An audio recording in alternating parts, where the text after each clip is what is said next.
Hello, my name is Maya K. Welcome to my channel, and today we're going to be talking about the second episode of Unexpected in season 5. And in the first scene, we opened up to Lily and Lawrence bringing Aaliyah, Lily's mom, and Lily's flowers because it's Mother's Day, and he also cooks breakfast for all of them. And it's also the last Mother's Day she will spend at her mom's house. And Lawrence is not the best cook. He can grill, but he can't cook anything really. And the producers ask him, can Lily cook? And he says no, which it looks like Lily took that offense to that since she cooks all his meals. So I thought that was a really funny scene. I don't know if Lily thought it was funny, but the producers and stuff made it look funny. So Lily and her mom go sit outside to talk about her moving out and how her mom is gonna miss her, and also how there was a point when Lily's mom tried to convince them not to move out, which I thought that was kind of weird, but I think Lily is her youngest child, so it kind of made me sad for her because now she's gonna have no children in the home, so I can understand that aspect. But it's also time for Lily to move out because she has a fiance and 2 kids. Most people have not lived with their parents for at least 10 years once they have these things. And in the confessional, Lily talks about how moving out is kind of bittersweet because her mom taught her everything about being a mom and how her mom has an everyday relationship with the kids and also with raising them and taking part in their everyday activity. And it's gonna be hard not to picture her there being there all the time. And I thought that was a really sweet moment for them because it's like a chapter closing in both of their lives. And it's a bittersweet thing because no one wants to see their last child moved out and now they're gonna be all alone. But Lily's starting this new path in her life where she's gonna get to see things from a different perspective and do things differently. And while they're talking, Lawrence gets stuck in the playhouse, which I'm not even sure how they got in the playhouse to begin with because Lawrence is a really bulky guy, so I'm not really sure how he fitted in there in the first place, but it was kind of funny. And once Lawrence gets out of the playhouse, Lawrence's mom comes over for Mother's Day and gives them little roses. And his mom talks about how she's happy they're moving out and becoming into their own. And in the confessional, his mom asks him, when is he getting married? Because she doesn't see a reason why not to at this point since they already have the kids. They're moving out on their own. But Lawrence says that he just spent $10,000 moving into a new apartment and he's not trying to spend another $10,000 on a wedding because that's a lot of money and that's really digging into your pocket. But next we move on to Kylan and Jason. They're at Jason's house with his mom and his dad and his cousin. They're gonna play a game called Password. And you have to name off stuff and try to guess what the password is under a certain amount of time. And in the confessional, they kind of do an overview of what they talked about in the last episode about how they met, how she got pregnant, and what was it like being pregnant. But Jason does mention how they just can't be apart and how Kylan's kind of stuck to him. Now she used to be glued to his mom, and he says he enjoys how they're always together. He also talks about how they pee together and shower together, which that's kind of gross, and I wish they would have kept them to themselves, but they chose not to. And also in the confessional, Kylan talks about how Jason's parents are kind of like second parents to her since she lives with Jason's now, and also how she's the spoiled one. But Jason says he does not care because he's an adult and independent now. That's what he said. I don't feel that way. I could very much differ just by the way he acts, but we're just gonna go with it. And Kylan also talks about how she misses her parents since she lives with Jason now, doesn't see them often. And Jason mocks her and also says she's like a child, even though she is a child and so is Jason. But he likes to believe he's an adult. And his reasoning why it's childish that she wants to see her parents is because they're getting ready to become parents and need to prepare for that. And I guess he's trying to say he's trying to adult her and make her independent, even though he is not that independent himself. And I feel like since he has a job, he thinks he's so independent and he has it all figured out and he's just on top of the world. But I'm waiting for the moment when it just all crashes down And I'm not gonna say I'm gonna be happy or excited, but it will be nice to not see the jerk and see kind of like a normal human being, and hopefully that happens. Anyways, moving on to Emerson and Mason. Emerson just got back from her 37-week appointment with her mom, but Mason couldn't come because his mom is getting out of jail and he did not want to miss that. I didn't really touch on Mason's mom in the last episode because I did not think it was going to be important, but I'm going to touch on it now. Mason's mom was a drug addict, and she's kind of always been in and out of his life, in out of rehab, in and out of jail, and she was just never really consistent. But he does love his mom, and he does have a good relationship with her, even through the situations that she put herself and them through. Emerson has met his mom one time, and it was when she got out of jail. I think it was the time before this time she went to jail, but they didn't really clarify that. And the reason why she wanted to meet her so bad was because she had found out that Emerson was pregnant and she had never met her before. Continuing seeing me meet Mason's mom, Shannon. She says she went to prison for 3 years for drug violation, and she was still somewhat being an active parent by calling every day and still trying to keep up on her kid's life. And she says when Mason told her that Emerson was pregnant, Mason told her that you have to help me tell my dad this, and she was like, there's not much I can do from jail, which there isn't much she can do because they can only talk through phone calls, and that's only when someone allows her to. But Mason's dad was thinking, how are they going to do this and how they're going to manage the situation, because Ernie has 2 small children himself, and he also wants Mason to graduate high school so he can at least do decent in life, which those are very important things to think about when you have a child as a teenager. So I understand that being his biggest concern. And Mason says that him and his mom have a good relationship because she understands what they're going through, because she had his half-brother when she was 15, and she believes Emerson would have never got pregnant if she was there and would have had to talk with them about teen pregnancy and how to prevent it and what they need, because nor Ernie nor Erica were teen parents and have been through this situation, so they really don't know what they need and the conversation that needs to be had. Mason's dad says that he did have to talk about teen pregnancy and what would happen, and there would be consequences, but Shane is not talking about that type of talk, not hypothetically speaking. She means the talk asking if they need condoms, birth control, or are they having sex, asking questions that could really prevent something like this from happening.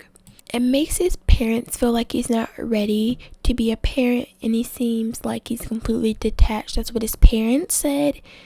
And he's down to not months but weeks to when he has a child on the way. And Bernie continues to say that you really don't know what you're doing when you become a parent unless it was planned and you've planned out for this. But of course they did not plan out for this. So of course he's going to be detached from the situation because he does not know what's coming towards him. Next we move on to Tiara and Layla. Tiara drops off Layla at Alex's grandmother's house, Patricia, and we meet Alex's mom, Julie. And Tiara dropped off Layla at Alex's grandmother's house because she's going to Maryland to help Tiara, her sister, come to Kentucky because Tiara is pregnant and her daughter is a toddler. So it's going to be difficult to go through the airport, and Tiara's going down there just to make it go smoother for when she gets to Kentucky. Then the confessional, Tiara says that no matter what her and Alex go through, she knows that Alex's grandmother and his mom will always be there for Layla regardless. And I think that's really sweet because I know there are a lot of people who, once the relationship ends between the two people, the relationship also ends between the other people unless that person brings the child around them. So I thought that was really sweet. And Julie, Alex's mother, has a 7-month-old daughter, Nevaeh. And Layla and Nevaeh look exactly alike. Like, they could be sisters. You would not think that they were aunt and niece, which is kind of weird that a 2-year-old is an aunt to a 7-month-old, but I guess that just happens when you have generational teen parents. And while this scene is playing, Layla hits Nevaeh with like this type of toy, because I believe she was trying to like snatch it out of her hand, and she ended up hitting her with it. And Tiara tries to discipline her by making her go like sit in her corner, or like go sit in a room by herself or something like that. But she runs to Alex's grandmother to comfort her and to get her out of trouble. And in the confessional, Tiara says that she doesn't want Layla to turn out like Alex, because Julie and Patricia baby Alex, and she feels like it carried over into his adult life, not having any real consequences, and she doesn't want Layla to turn out like that, and she wants Layla to understand that there's consequences to your actions, good or bad. And I also think that's what happened. I think that's why he just kind of feels like he can flip-flop between Tiara and his new girlfriend. So I do think it's important that she does prioritize that doesn't happen. Then she goes on to talk about how Tiara is having her second child at 18, and at first she was nervous for her. But then she says that Tiara was built to be a mom. She was built to be a mother and nurture and take care of children. So now she's not afraid for her. She thinks she'll be okay and everything will work out for her. Tiara says she can never do that, just staying at home all day with kids, which I can understand that, especially toddlers, because all they do is scream, yell, throw stuff, and just throw fits all day. So I can understand why she would not want to just stay at home all day. Then going back to the scene, Patricia asks, does Alex know about her going to Maryland and helping her sister? And Tiara says yes. He knows like she's going to Maryland, but he doesn't really know the full plan.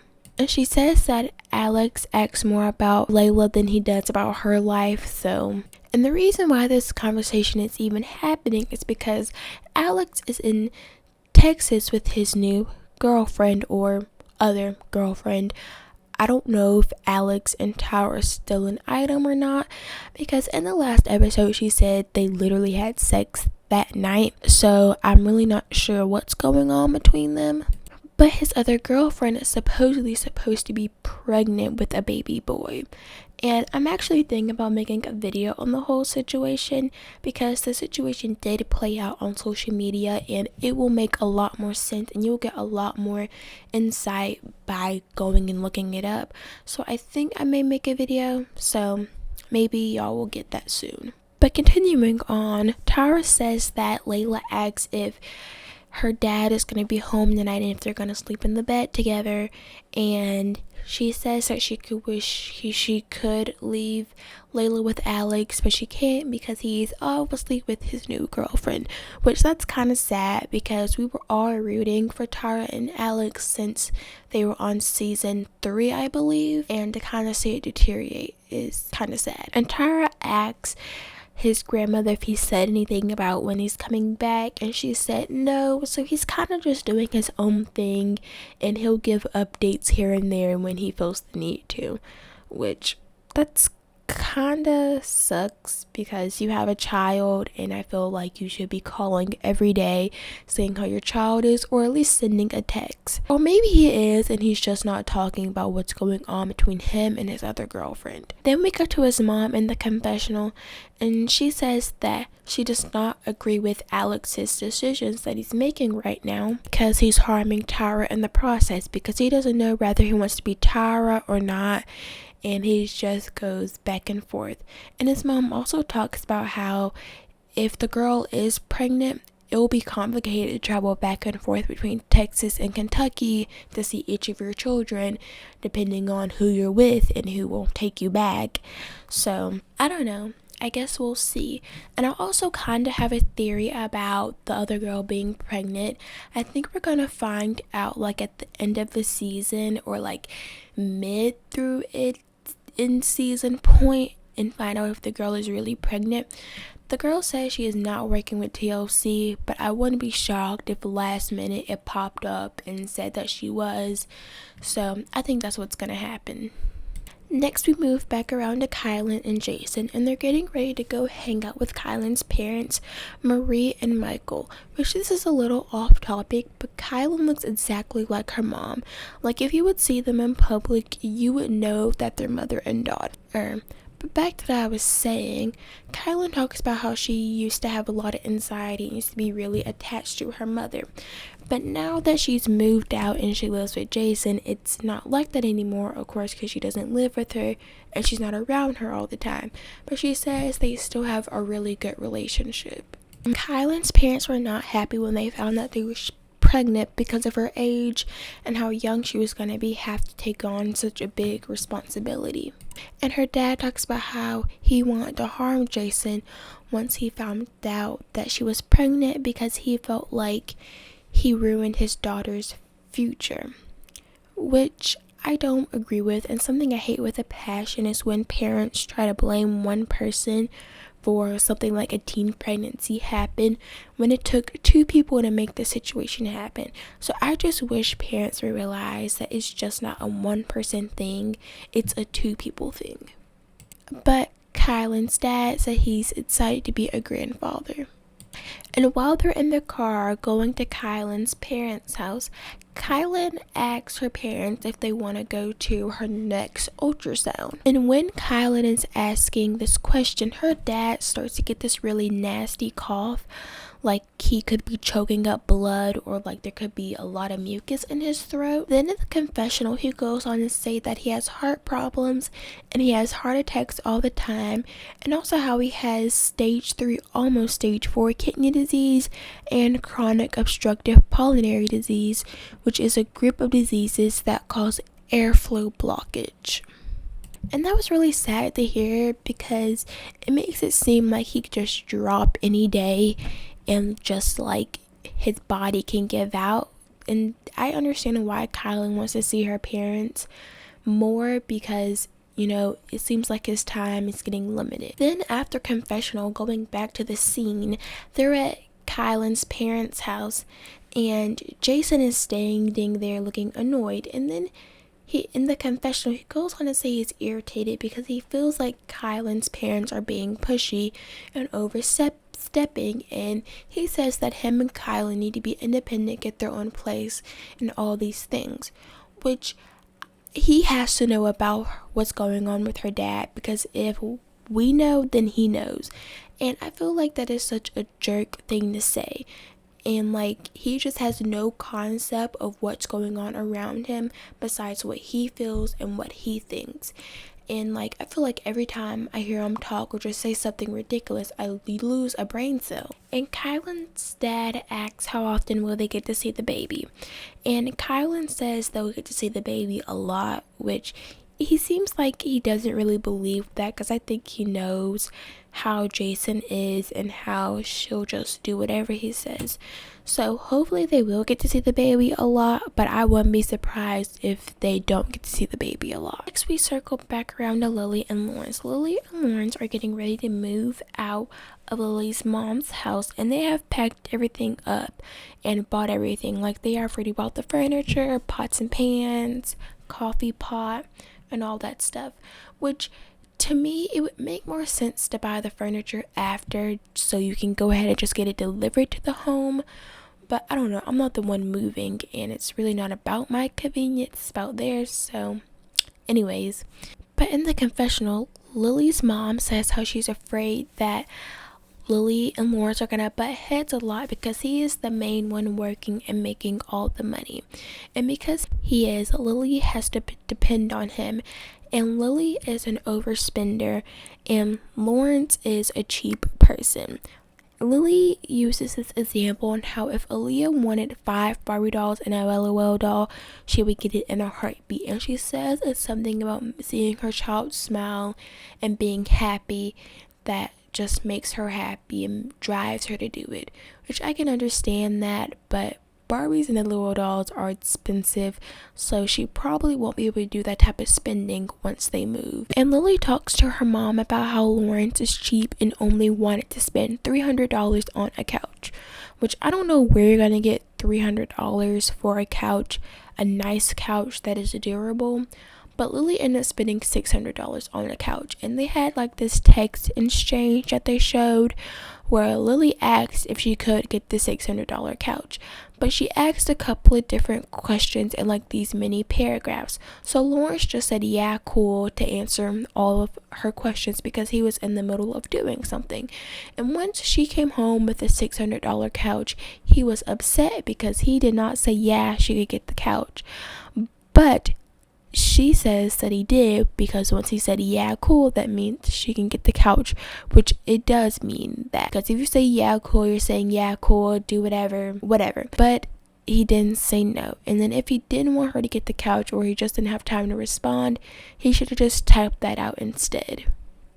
Then on top of that, Lawrence doesn't believe they need like dishes, like pots and pans and all of that, which you do if you're moving anywhere. And it kind of reminds me of like Lawrence reminds me of like a college boy who's moving out of his college dorm, moving to his first apartment, or even his college dorm. And Lily reminds me of like a mom who's 30 and married and has moved like 10 times in her life.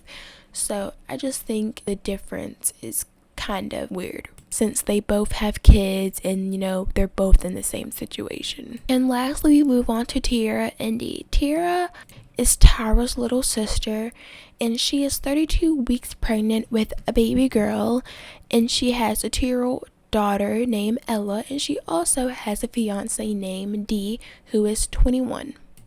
And they live in Maryland, 11 hours away from Kentucky, where they're originally from, because Dee is in the military and he got deployed to Maryland. And Tiara talks about how she wished she lived closer or had family near, because it's exhausting to travel back and forth to Kentucky. And also that's where her doctor's appointment is, because she lost her social security card, so she cannot go get an appointment in Maryland.